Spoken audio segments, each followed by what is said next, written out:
definitely think Flight 23 was the fifth plane. 4 commercial airliners hijacked on 9/11. Nearly 3,000 people perished. But that's not the end of the story. The crew aboard another plane, United Flight 23, believes they were also targeted.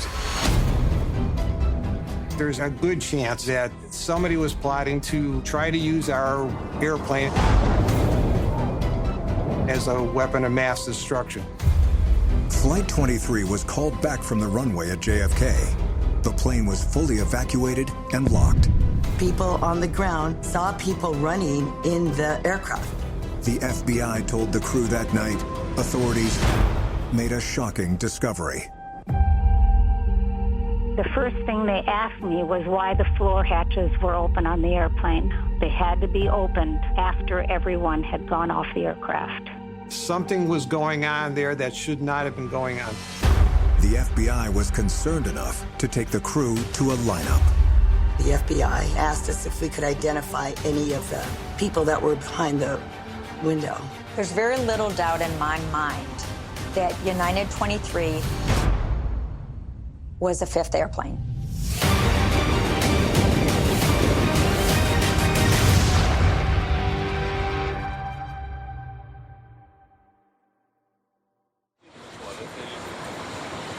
I had one.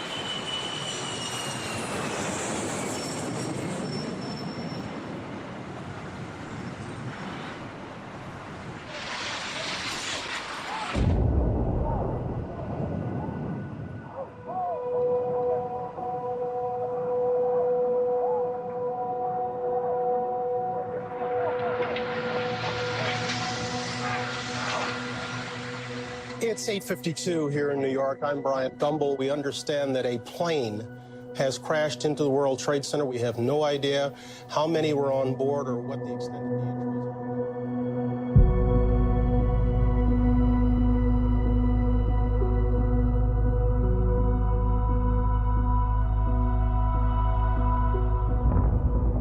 Oh my goodness. Oh God. There's another one. The second plane just crashed into the World Trade Center. Horrific, not just damage, but surely loss of life.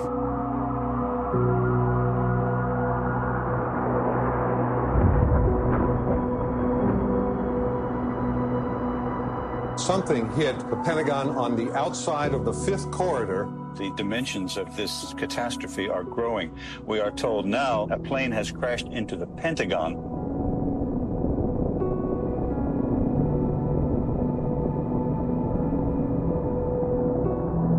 Westmoreland 911 dispatch had received a cell phone call who called out, "We are being hijacked, oh my gosh," and then there was an explosion and dead air. A hijacked plane crashed in Pennsylvania. This is one of the 4 planes hijacked during this morning's attack.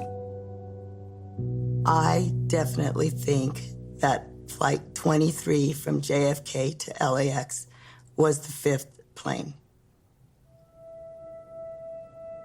And that's what haunts me to this day. In my mind, there was no doubt that we were a target of a plan that would have taken us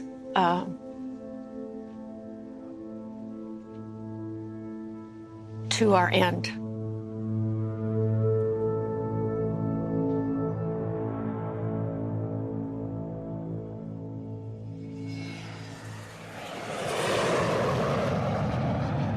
My name is Captain Tom Manello. I was flying a 767 on September 11th, 2001 for United Airlines. The flight was originating at Kennedy Airport in New York, and destination was Los Angeles. The takeoff time was 9 o'clock.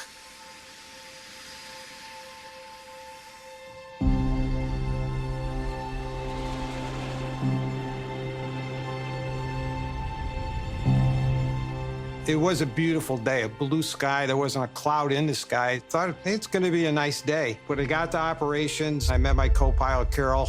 We got on our crew bus, went to the airport. Everything seemed perfectly normal. We got on our airplane. I have to brief the cabin crew, which I did. Everybody was in a good mood. Everybody was happy. It was going to be a fun day.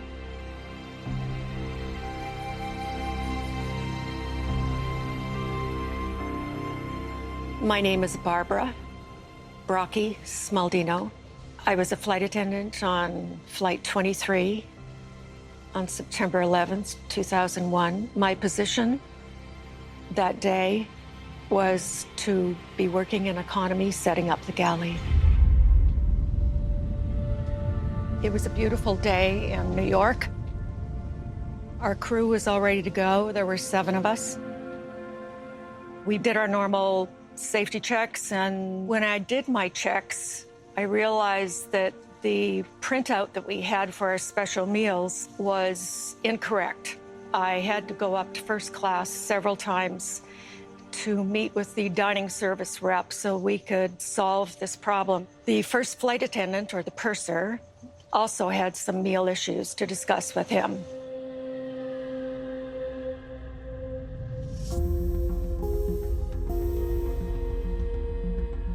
My name is Deborah, and I was a purser on Flight 23, September 11th, 2001.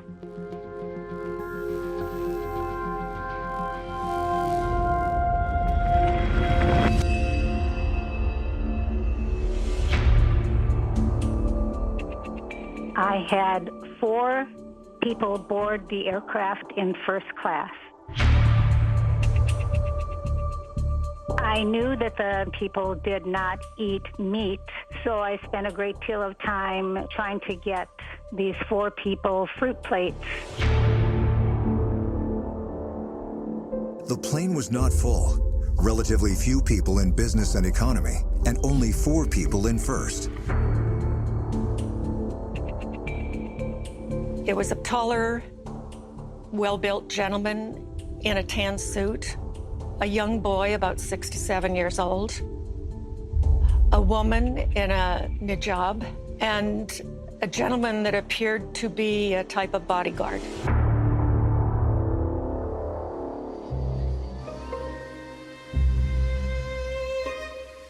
My name is Sandy Thorngren. I was a flight attendant on Flight 23 on September 11th, 2001. I was working in the business galley. I had gotten out, walked down the aisleway going up to first class, and I noticed there were 4 people in first class. What struck me at that time was there was a woman wearing a burqa. I figured it was a woman because that's who wears that. The opening of the headdress was very tight, and you could barely see his eyes. I did explain to our purser that I thought that that wasn't a woman, it was actually a man. I was absolutely convinced it was a man. Absolutely. There was no doubt in my mind. It was a man, and I could tell by the size of his hands. He had hair on his hands. It was definitely a male underneath that burqa.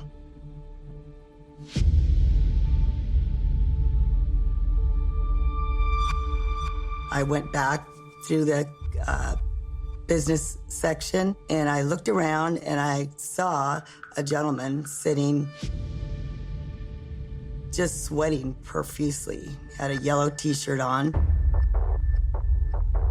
It was odd because it was 8 o'clock in the morning, and airplanes are cold anyway, but it was a cool morning. He wasn't jittery or anything, but I could see his face sweating, his body. His T-shirt was wet under his arms. This was all happening sometime after 8:30 a.m., before the first plane hit the World Trade Center. The flight attendants on United 23 saw things that seemed innocent enough then, but may have been anything but. The gentleman in the tan suit, he asked the purser that he show his young son the cockpit, and passengers were just not allowed in the cockpit anymore.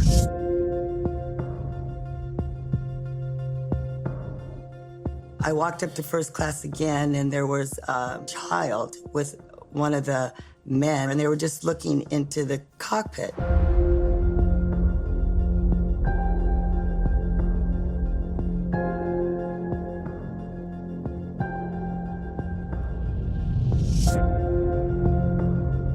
In first class, we have a choice of meals, but usually only 2 fruit plates.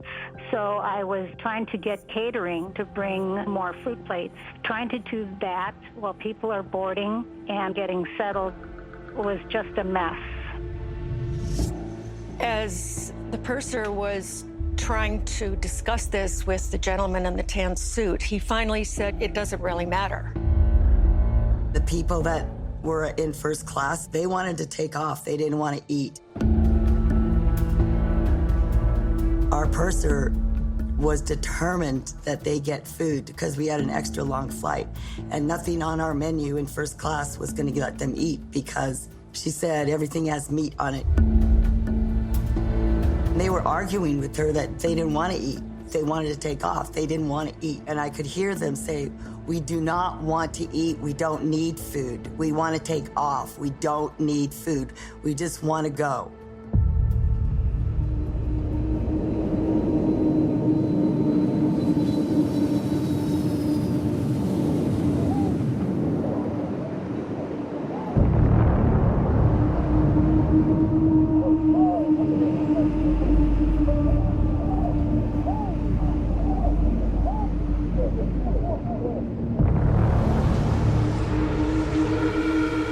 The first inkling I had of anything being different was the tug driver or the gentleman who was going to push the airplane back said, hey, did you guys hear anything about a fire in the World Trade Center? And I said, no, we have no way of hearing anything about it. And we started our flight.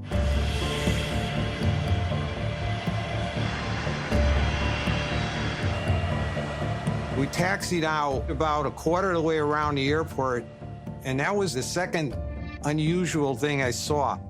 At that time, 9 o'clock in the morning was a very, very quiet time. So as I taxied around the corner, I noticed almost like 10 or 11 airplanes in front of me, which I thought was highly unusual. I'd never seen it. I'd flown that flight a number of times and never seen more than 2 airplanes in front of me. So had there only been a few planes waiting for takeoff, Flight 23 may well have been airborne, and quickly.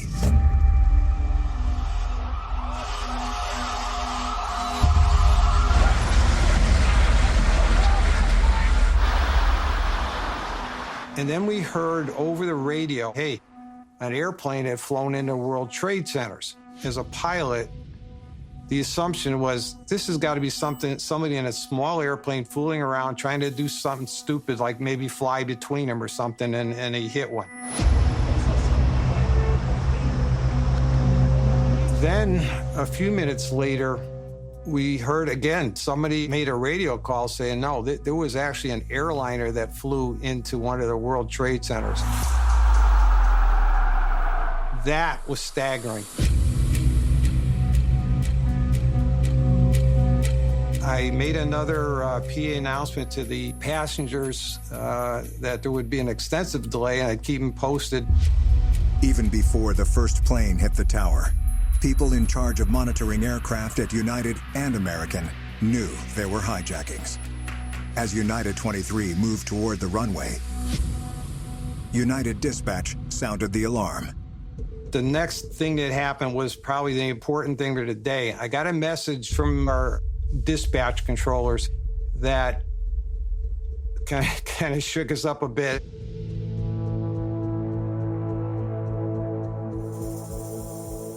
My name's Edward Ballinger. I'm an aircraft flight dispatcher for United Airlines.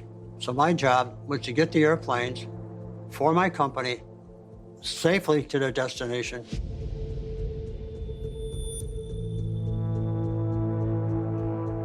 I sent a group message to all my flights in the air. Beware cockpit intrusion.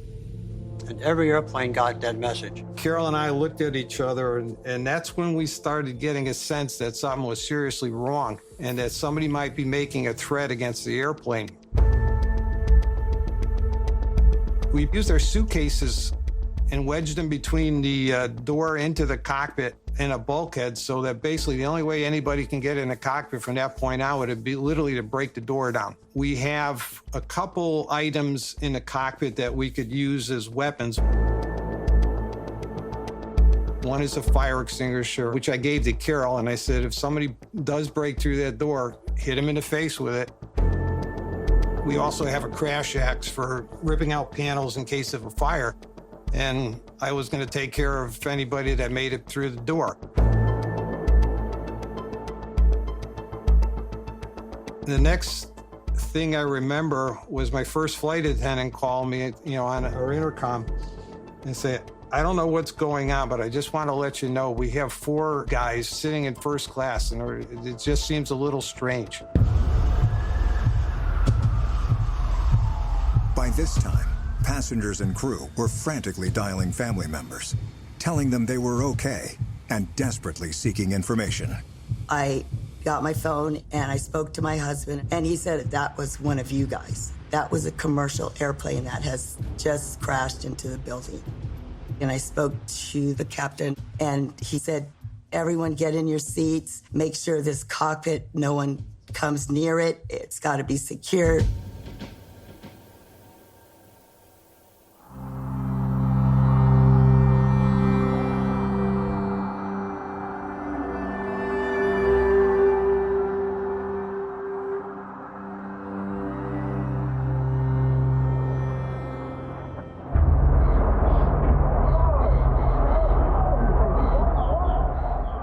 And then a couple minutes later, I described to people what I thought was the most unusual radio call I heard in my career, which was the Kennedy ground controllers, so you followed their instruction.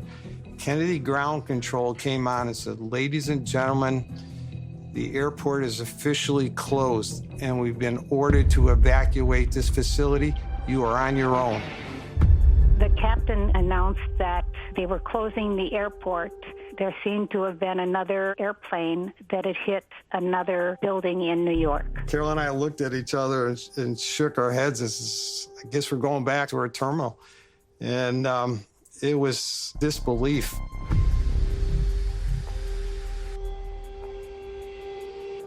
It was organized pandemonium. We eventually got back to the gate, and we told the passengers that the airport was being evacuated. They were to get their belongings and leave immediately. And of course, they didn't need any encouragement. They opened the door to let everybody out, and as I'm handing out jackets to passengers in the business class, one passenger asked me, did they get the White House? I said, I would have no idea. We moved the bags out of the way, and there was a little peephole. I looked through, and the airplane was completely empty.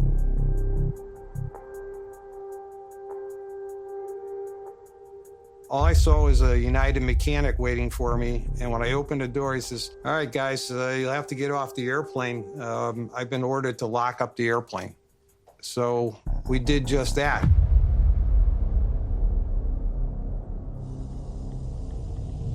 As we deplaned, we made sure lavatories were clear, every row was clear, there was not a person left on that plane.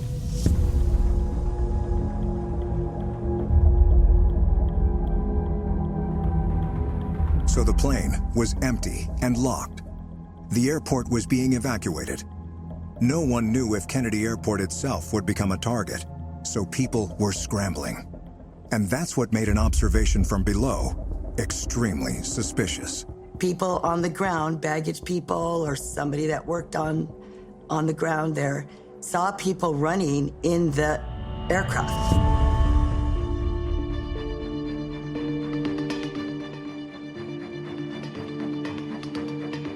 By this time, the United 23 crew was connecting dots.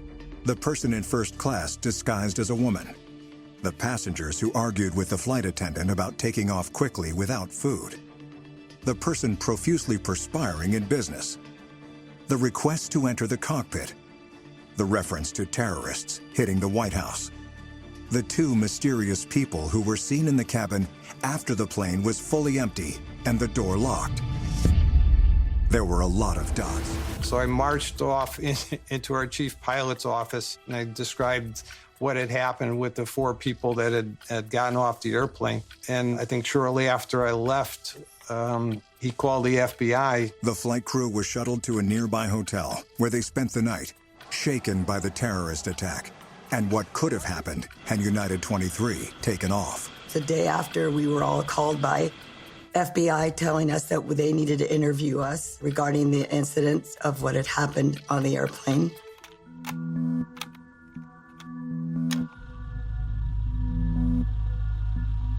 We ended up getting interviewed by the FBI, and they came to our hotel rooms and individually talked to us. I did tell them that I felt there were some suspicious people on the airplane. And I pointed out exactly the 4 people in first class and 2 gentlemen in business, but the one that had the T-shirt on that had uncontrollable perspiration. I did tell them that. The first thing they asked me was why the floor hatches were open on the airplane. I know there was a hatch in the floor forward of my seat at door 1 left. I know that hatch led down to the electronics for the cockpit, and the hatch is big enough for a large person to look down in there. About 20 minutes after we left, the agents saw something funny going on the inside of the aircraft, and they'd had somebody board the aircraft, and they found the hatches open in the floors. If the hatches were open, the people could not have gotten off the aircraft because the hatches were just too big to get around. They had to be opened after everyone had gone off the aircraft. They'd ask questions like if I noticed the rug had been turned up around the hatch by the cockpit. When the SWAT team had come and opened the door, they found that the hatch that goes down into the area where all the equipment is, the electronics and all that, the hatch had been opened. When I was talking to the FBI and they told me those floor hatches were open, I couldn't breathe. I tried to figure out how those hatches could be opened unless there was somebody down in the electronics area, and they opened it after we left the aircraft. Maybe somebody was trying to get on the airplane without being noticed, and it could possibly be that there was evidence on the airplane they wanted to get rid of, whether it be box cutters in the seats or knives or weapons. I have no idea. But somebody could have entered the airplane through the electronics bay up into the cabin and removed whatever evidence they wanted to and then simply left the airplane.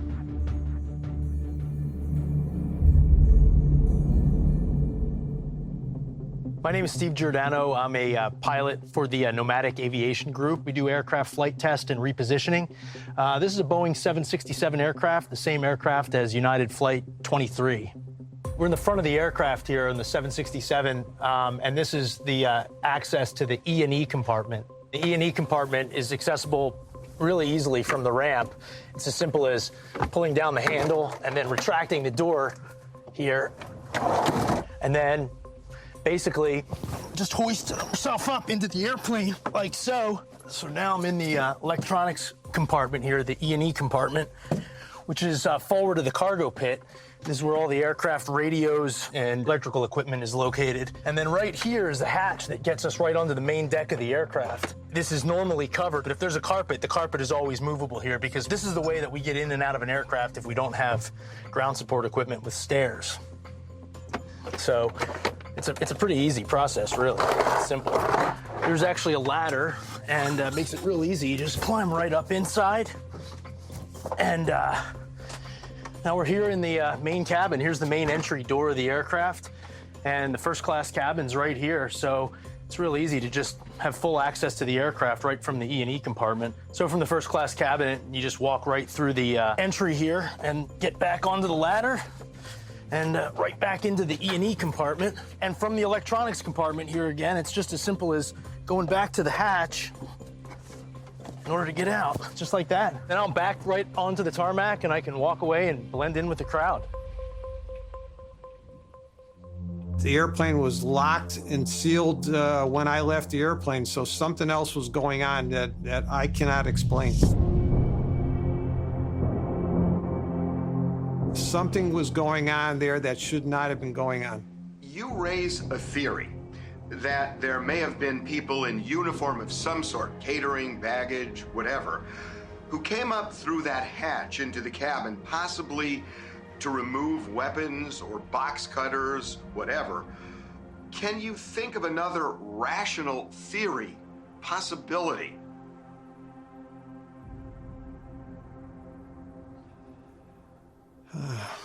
Honestly, no. I can't think of another reason why somebody would do that.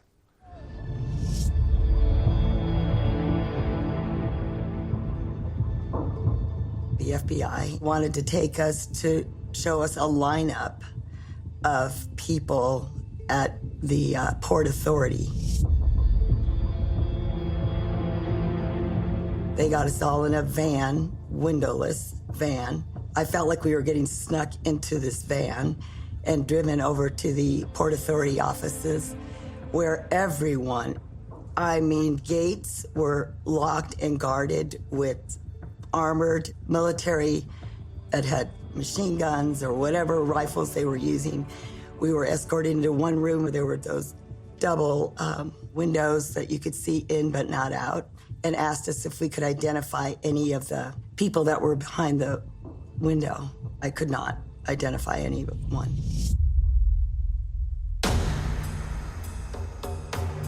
After Kennedy Airport was shut down, authorities searched various airplanes, including the one parked next to United 23, another 767 that was not scheduled to take off during that critical time period. The chief pilot reported to me that they had found box cutters on the airplane, and it was coincidentally just one number off mine. He asked me the tail number of the airplane I was flying, or the nose number we call. I gave it to him, and he said, well, I just want to let you know that we found 2 box cutters in the seat pockets in first class on the airplane next to it, which was the tail number was 1 digit off. If somebody was on the ground cooperating with them, they just simply made a mistake and put the box cutters on the wrong airplane. My name is Lynn Spencer. I'm a former airline pilot and a flight instructor and an aviation safety investigator. I'm an author of a book about the air events of September 11th.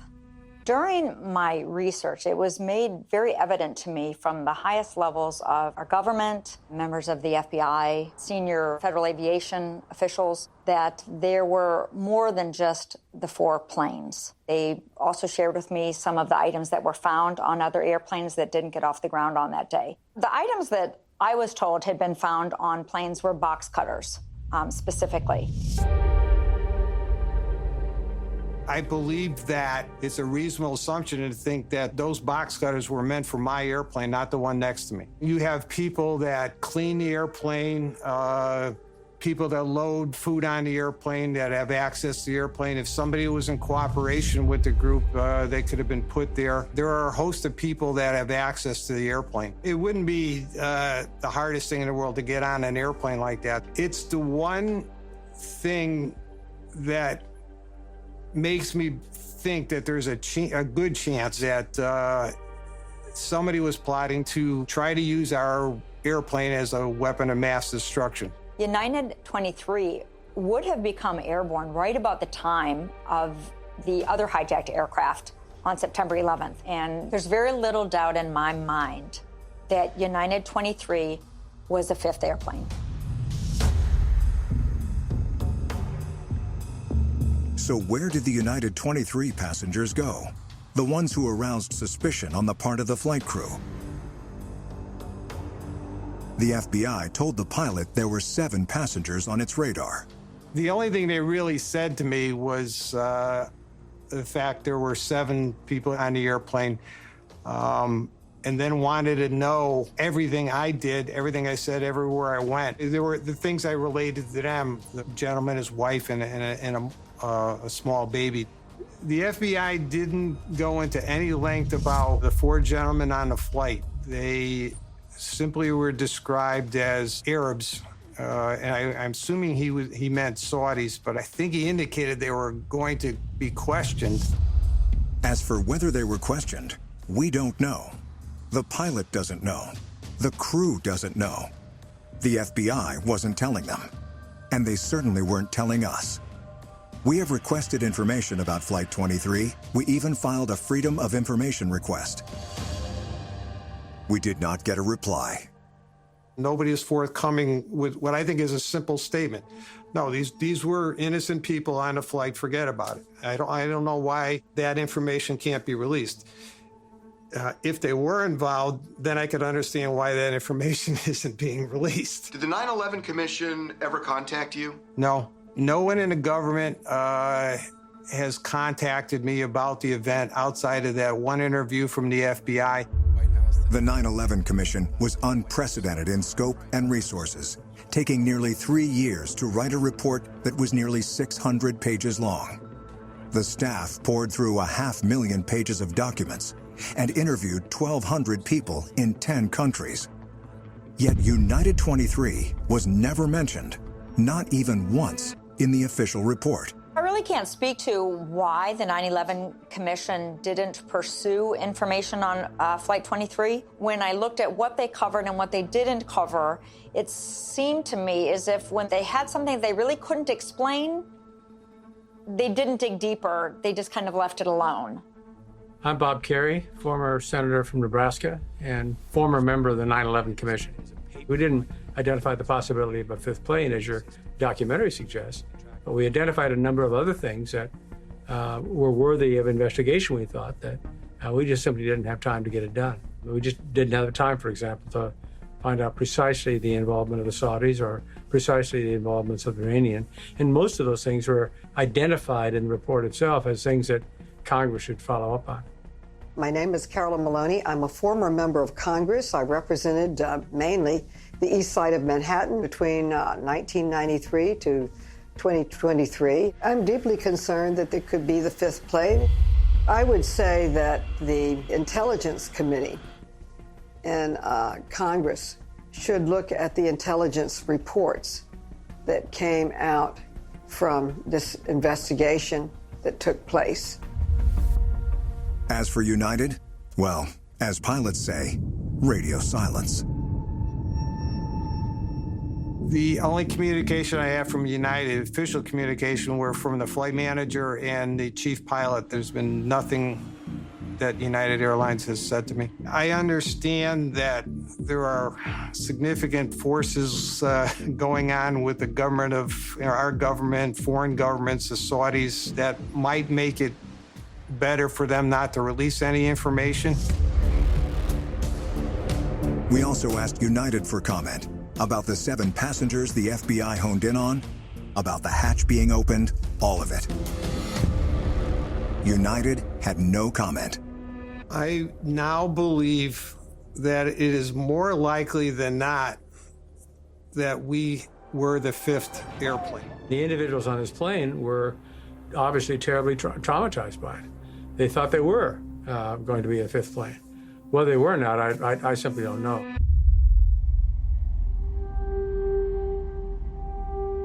United wasn't going to let us fly home just to fly home. United wanted us to work the flight. And if we were good enough to fly on their airplane, we were good enough to work their airplane. And I told them I was in no condition, physically or mentally, to be able to be a flight attendant. Most of the flight attendants suffered deep emotional scars and couldn't do their jobs. They filed for disability and say the airline fought them tooth and nail. They sent us to numerous doctors, diagnosed with PTSD. They still fought. Doctors looked in my eye and told me I was not telling the truth. I was lying, that this wasn't that big of a deal. We had to get lawyers to get any compensation if we wanted to stay off on a sick leave. I felt that nobody had my back.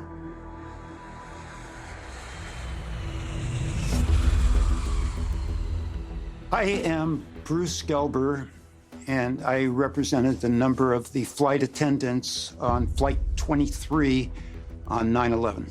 United took the position that their stress was no different than everybody's, so that if everybody in the world who watched what happened that day was allowed to file a claim against their employer for workers' comp, that it would break the system. And I had to proceed under the theory that their stress was unique, different than the general public. And I prevailed on that. And so after a number of years of litigation, adversary, medical examinations, and the like, we prevailed, obtaining permanent disability awards. And in signing the paperwork for the $4,000 settlement for my medical bills, I could no longer work for United or its subsidiaries again. I was basically fired. I had flown for them for 31 years, and I probably would have stayed with them longer. I loved my job, but I wasn't given the choice. It's been 21 years, and it still stays with me. The terrifying, horrific events and the way I was treated by a company that I was loyal to for 30 years. And I decided, I just said, couldn't do anymore, and I had retired in 2003. The indifference and the way that we were treated was abominable. So it was time to leave that job that I'd worked so hard for. I think it's the trauma that you've done a very good job of showing that continues. People have not gotten over this, who were here either on that day or in a plane or somehow directly associated with, lost a loved one. It doesn't really matter. There's a wide amount of trauma that still exists in the United States as a consequence of these attacks. I want you all to know this nation stands with the good people of New York City and New Jersey and Connecticut as we mourn the loss of thousands of our citizens. I can hear you.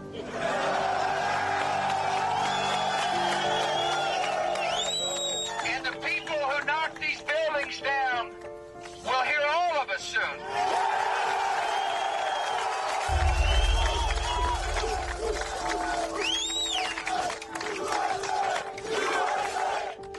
Tonight, we are a country awakened to danger and called to defend freedom.